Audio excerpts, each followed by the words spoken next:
Welcome back. A gas station in New Kensington, Pennsylvania, getting creative to stop the opioid epidemic with the help of blue lights. Have a look. The blue lights are unusual, but they serve an important purpose. The gas station owner worked with police department personnel to install them in the restrooms. They say the hue from these lights makes it impossible for people to see their veins. So they hope it's going to deter addicts from trying to shoot up in the bathrooms. Hadn't thought about that. Interesting deterrent. Here, David and Sally. I loved her with all my heart. Other than that, there's nothing else I can say.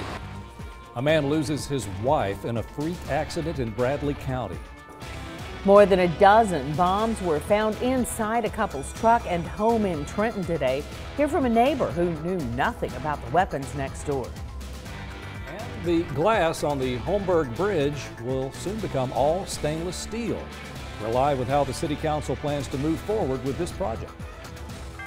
With coverage you can count on, this is Channel 3 Eyewitness News at 6. Rain and cold are the top story, and it is slowing down traffic a good bit on I-75 right now. I'm Cindy Sexton. And I'm David Carroll. This cold front will be moving in for the next few days, and some of you are asking, will we see flurries? That's why we keep Paul Barris around. Hello, Paul. Well, the good news is the rain showers are going to be ending, so the roads will get a lot drier coming up overnight. And no freezing temperatures for tonight either. Again, the rain's out of Hamilton County, pretty much out of Bradley County. It's still out over Whitfield County, though, and most of North Georgia just starting to end right now. There could be a few sprinkles here and there, but the basic rain is now starting to move into the Blue Ridge Mountains as we expected. We're going to take a look here at rapid refresh model. By 8 o'clock, there may be a sprinkle or two out into the Blue Ridge Mountains. But then as we get to about 11 o'clock tonight, pretty much cloudy skies. The rain is over with. And then coming up into the overnight hours, we're going to see mainly cloudy skies once again. By 7 o'clock in the morning, could see a few breaks here and there in the cloud cover, but generally mostly cloudy skies by 10 o'clock into the morning once again. So it's going to be cooler too. Highs will only be in the mid to upper 40s for highs tomorrow. So get ready for a blast of colder air. I'll tell you how cold it's going to be over the weekend on my 7-day forecast. Thank you, Paul. A Bradley County woman died over the weekend at a burn center in Georgia. The body of Jeanette Sue Hayes was 90% covered in burns. After a fire on Powell Road last month, her husband tells Channel 3's Kate Smith how it started. Michael Hayes says he was out of the house for only 3 minutes before he heard his wife screaming for help. Tonight, he's calling her death a freak accident. I thought the house was on fire at first, and then I got to my wife and I said, honey, what's going on? And then I looked and seen how bad she was burned. It's a difficult image for Michael Hayes to remember.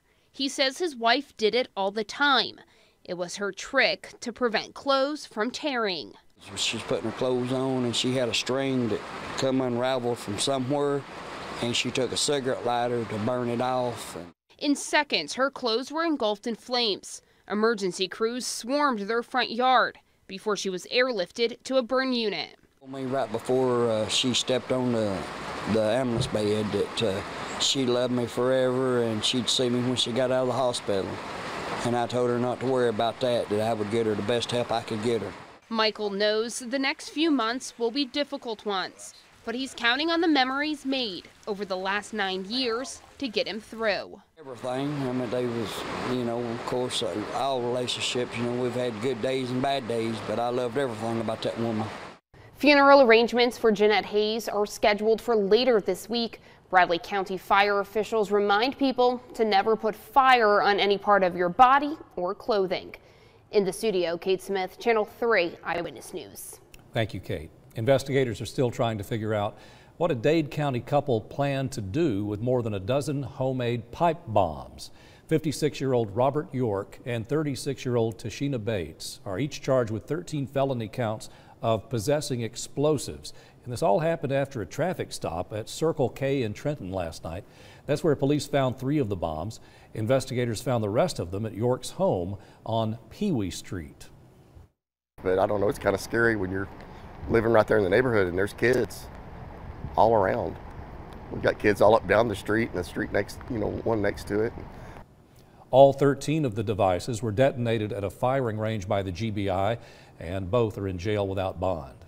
The Sequatchie County Sheriff's Office posted this on Facebook. Police say a person on Facebook claimed to commit a sexual assault, but further investigation revealed the account had been hacked. Sequatchie County turned the case over to Hamilton County because the accused hacker lives in Hamilton County. The Hamilton County Sheriff's Office says the matter involves a juvenile and no further information will be released. Well, many people are familiar with the glass Holmberg Bridge. It is now soon to become all stainless steel. City Council members are voting on the next phase of the project to replace the remaining glass panels. And Channel 3's Caitlin Chastain is live from the bridge. Caitlin, why this new look?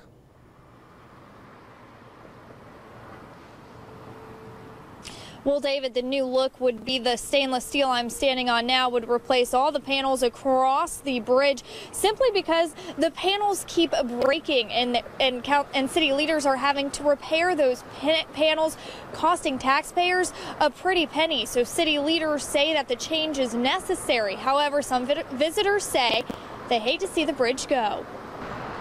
Oh, I think this is wonderful. It's Maxwell Eaton's first look at the Holmberg Bridge, a staple on the Chattanooga riverfront. But I think the whole concept of the glass is an attraction. Look at the architecture here. This is fantastic.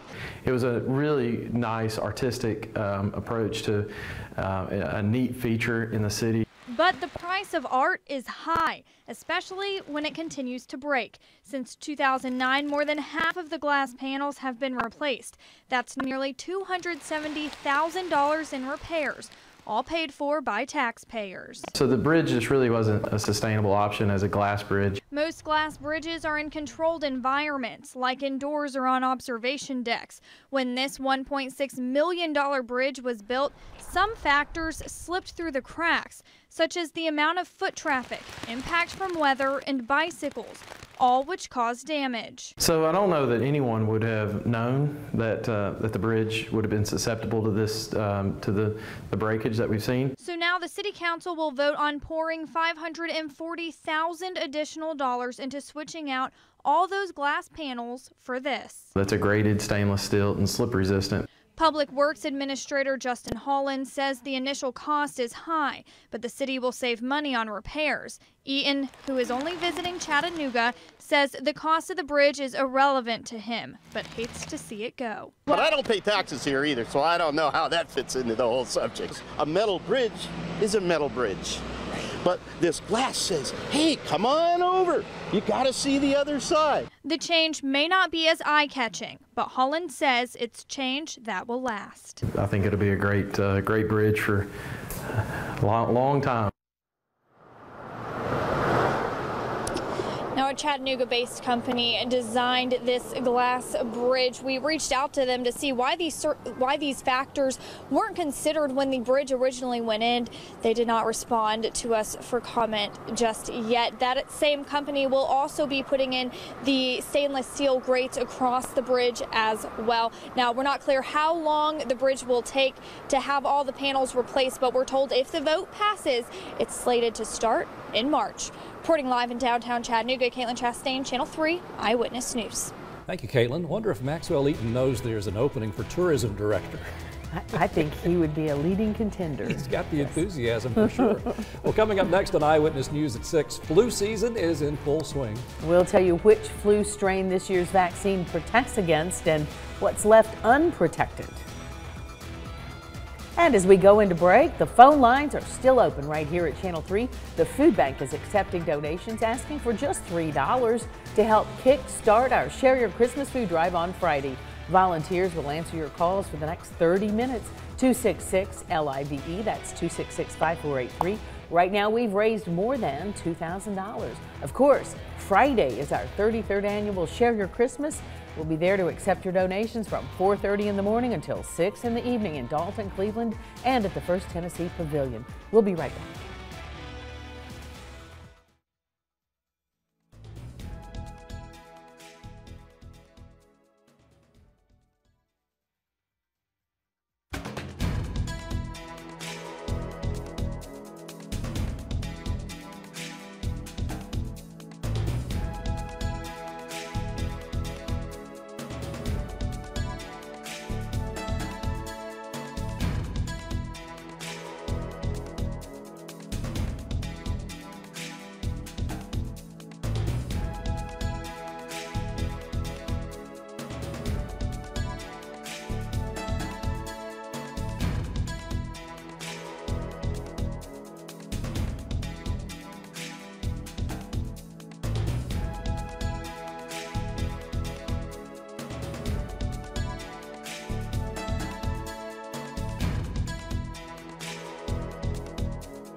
CARTA employees were protesting this afternoon. Here's what it's all about.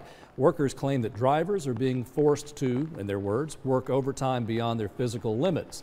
They're also protesting what they claim are unsafe vehicles and discrimination on the job. Now, this was taking place right in front of the City Council right before their meeting today. You'll hear from some of the protesters tonight on Eyewitness News at 11.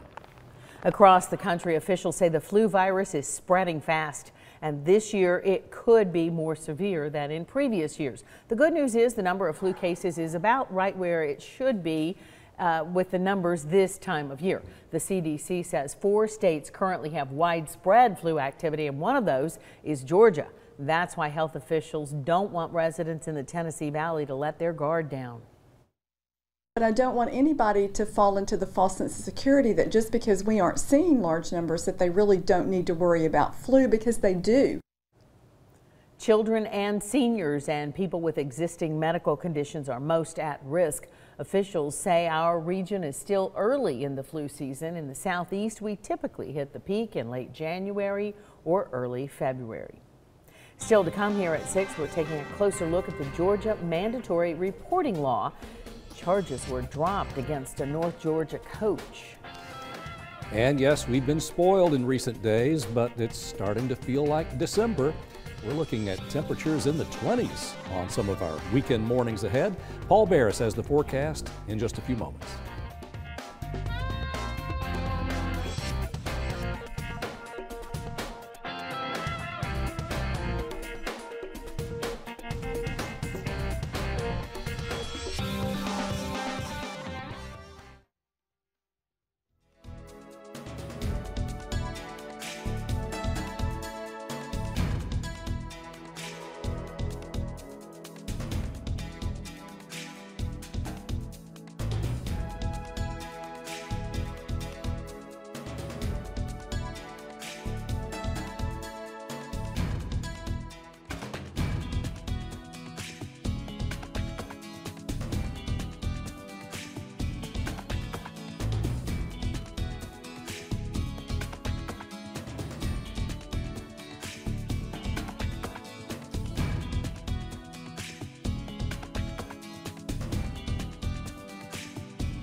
Charges of failure to report child abuse have been dropped against a former North Georgia school employee. Northwest Whitfield High School coach Lamar Cofield was arrested in October. Deputies accused him of knowing about the alleged rape of a young girl at a high school party in July and failing to report it. But it wasn't on school property. Now, the student told officials she confided in Cofield, who was at that party. Nothing was done. Cofield later resigned from his coaching position at the school, and today his attorney released a statement in response to those charges being dropped. Here's a portion of it.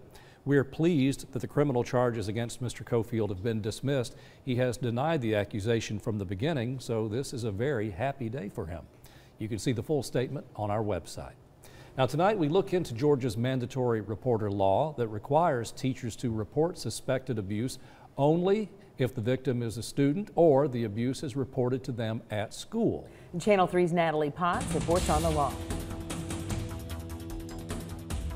I spoke with a local attorney who has prosecuted mandatory reporting cases in the past, and he says in Georgia, it all comes down to the circumstances and manner in which the mandatory reporter in question learns of the abuse. It actually states in the opening paragraph that it is to be liberally construed. Attorney Adam Cathy explains the mandatory reporting law in Georgia has limitations after a 2014 Supreme Court ruling.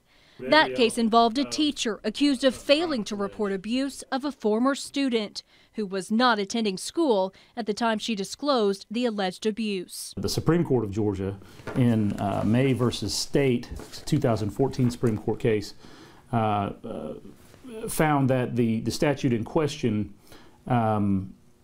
limits a person's duty to report to situations where the abuse is discovered in furtherance of their duties in caring for the children or the child in question. In other words, the word child does not mean literally any child.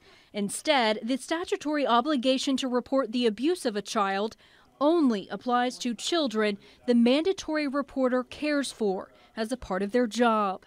If a teacher learns a child not under their care is abused and it is outside of their employment, Cathy says the teacher would be under no more duty than a normal citizen to report the abuse. I think most of us are going to respond to our, sense of morality in reporting something if we see that there's a clear crime or a child being hurt.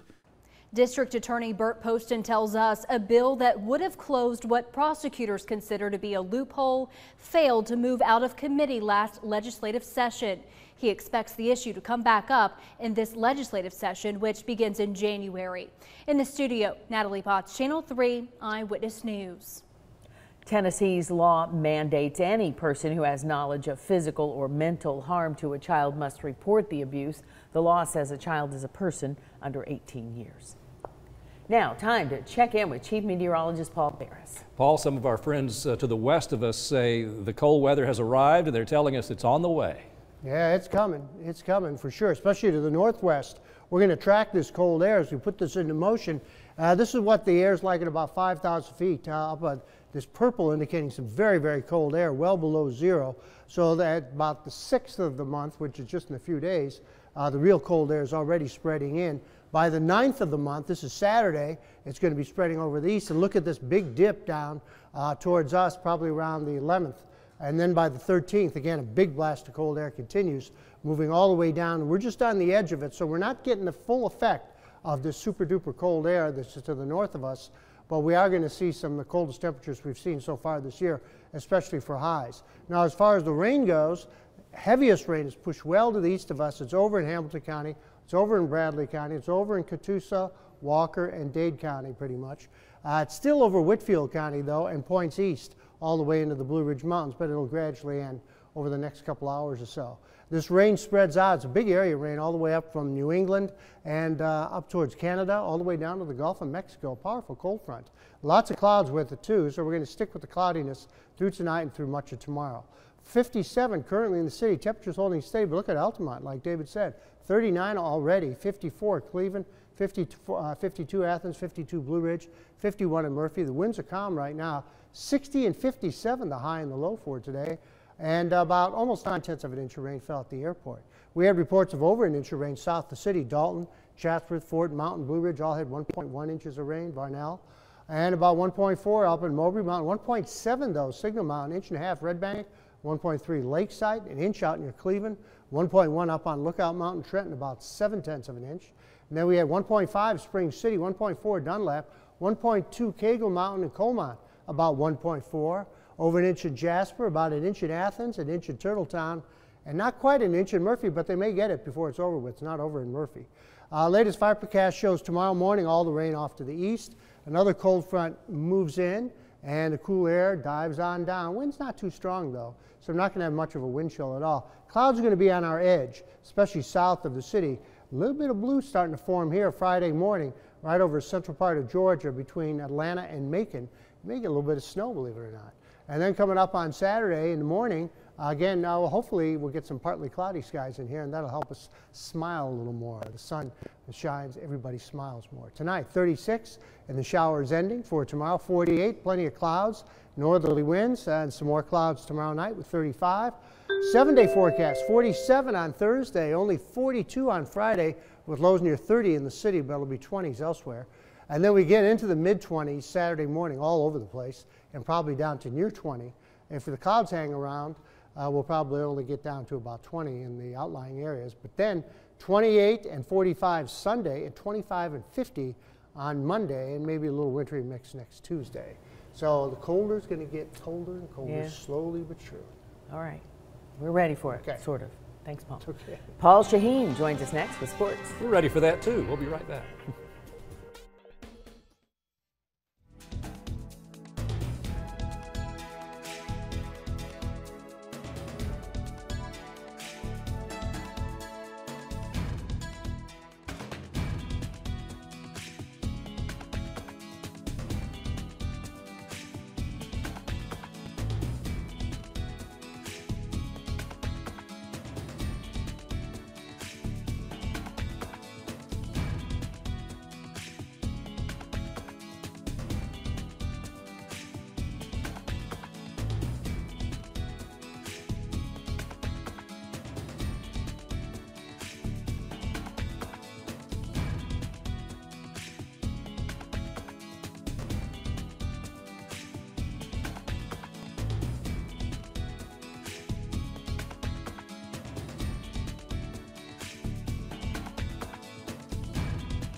Give me a sec.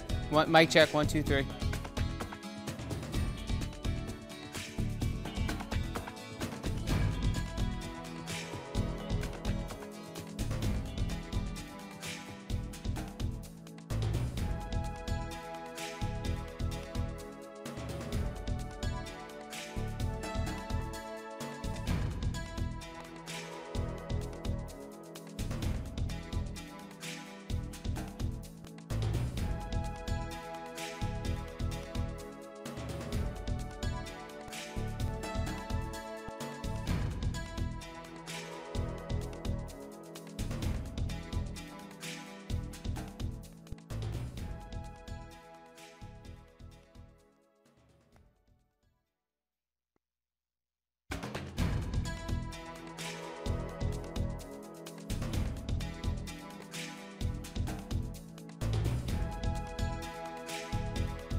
There's going to be a mad dash for Tennessee's next head football coach to salvage this year's recruiting class and play damage control for future classes. As of today, the Vols have had 4 four-star high school players, juniors that is, decommit. That's the class of 2019. The latest to do so comes from our backyard. Notre Dame stud Cameron Wynn officially backed away from Tennessee today. He made the announcement on Twitter. Now, this news comes a day after Vanderbilt head coach Derek Mason and an assistant visited Notre Dame's campus in Chattanooga.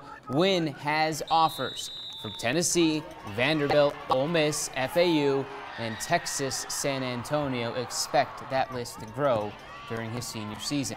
Now to the latest out of Knoxville. We do know athletic director Phil Fulmer is in New York City tonight celebrating the latest college football Hall of Fame class, which included Tennessee great Peyton Manning. We'll hear from Manning in just a bit, but first, a coaching update. With a big recruiting weekend ahead, reports continue to say that Phil Fulmer would like to have a name set in stone by the end of the night. ESPN's Chris Lowe reports that T. Martin and Fulmer have finally talked, and it went well. Meanwhile, I am still being told that Auburn defensive coordinator Kevin Steele is the leading candidate right now. Back to Manning now. The Tennessee Vols' all-time passing yards and touchdown leader will be inducted into the College Football Hall of Fame tonight at 8:30 on Watch ESPN. Needless to say, Manning, while in New York, was asked about the state of Tennessee football.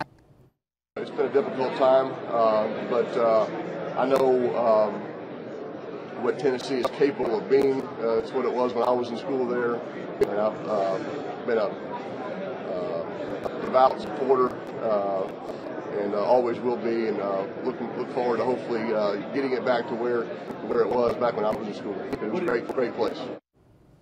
Some off-season soccer news to get to as well. Chattanooga FC announced today that they will play a scrimmage with an MLS team this February. CFC will host FC Dallas February 3rd. Finley Stadium. The Boys in Blue say it's another opportunity to expose fans to a great game day atmosphere along with a very good soccer team. It's not just about the match, it's about the day, it's the event, it's being with friends and family and tailgating, and the whole game day experience is what we would encourage people to come out and see. And it ends with singing with the Chattahooligans at the top of their lungs and watching great soccer at the end of the night. So, Paul Shaheen, on a scale of 1 to 10, is Kevin Steele a sure thing for the Vols head coaching job, or is it still iffy? No, talking to someone today, we referred to he's the leader in the clubhouse. You know, you finish 18 holes, you're in the clubhouse with the lead, somebody behind you hasn't finished 18 yet. So if they're going to make a move by the end of the day, the clock's ticking. The clock is ticking if it is announced today. If it is. Yes. Thank you, Paul. We know you'll have it as soon as it happens. All right, Paul Bears. That's why I follow him on Twitter. What about tonight? Is the rain The showers are gradually ending right now. They'll be out of the Blue Ridge Mountains pretty soon.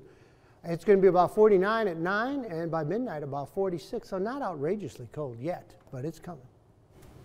Okay. And we're ready for it because you've given us several days warning. So we've tested out the furnaces and we've got the long johns out, and the jackets and the mittens. Bring it on. I need to go find my mittens. That's what you say now. Yeah. It'll still be a shock. Thanks for joining us for Eyewitness News. Much more to come next on NBC Nightly News. We'll see you back at 11.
1, 2, 3, 4, 5, 6, 7, 8. Mic check, Greg. 1, 2, 3, 1, 2, 3, 1, 2, 3, 1, 2, 3.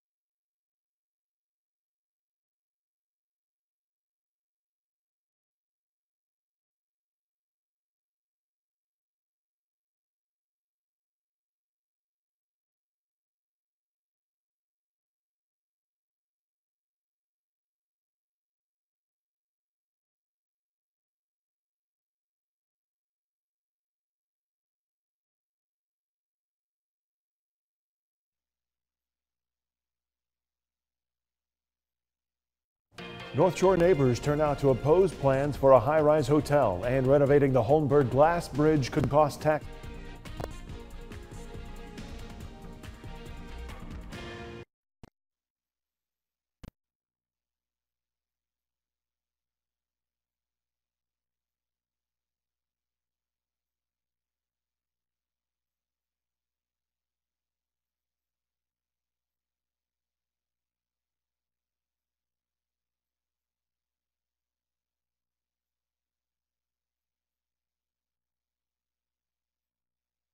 North Shore neighbors turn out to oppose plans for a high-rise hotel, and renovating the Holmberg Glass Bridge could cost taxpayers more than $500,000, the latest from the City Council meeting. I'm tracking a big cold blast on the way. When you could see some flurries on First Weather.